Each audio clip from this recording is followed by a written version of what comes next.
मौका था आजादी के अमृत महोत्सव से जुड़ा। मरकजी सरकार के वजारत सकाफत ने अरकान पार्लियामेंट के लिए एक बाइक रैली का इनेकाद किया। कोशिश ये थी कि हुब्बुल वतनी का जज्बा अवाम में जगे, लोग हर घर तिरंगा मुहिम से जुड़े। लेकिन बीजेपी रुकने पार्लियामान मनोज तिवारी शायद इस मुहिम के दौरान सारे नियम कायदे भूल गए कि दिल्ली में सख्त ट्रैफिक पुलिस है। ये बात हम नहीं कर रहे। सांसद मनोज तिवारी को इस बात का एहसास खुद हुआ। सांसद मनोज तिवारी को इस बात का एहसास खुद दिल्ली ट्रैफिक पुलिस ने दिलाया। जानकारी के मुताबिक मनोज तिवारी इस रैली में न सिर्फ बिना हेलमेट के दिखे, कई और ज़ाब्ता शिकनी के कसूरवार पाए गए।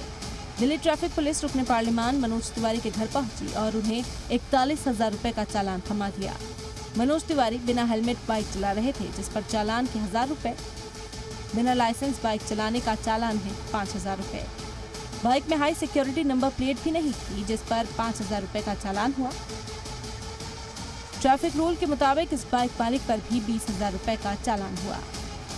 कलाकार और अरकान पार्लियामान मनोज तिवारी रैली में जोश और खरोश के साथ शिरकत करने पहुंचे थे, लेकिन दिल्ली की ट्रैफिक पुलिस अपनी जिम्मेदारी की पासदारी में शायद कभी पीछे न रहे, वो भी तब जब मामला चालान से जुड़ा हो। ब्यूरो रिपोर्ट, ज़ी मीडिया।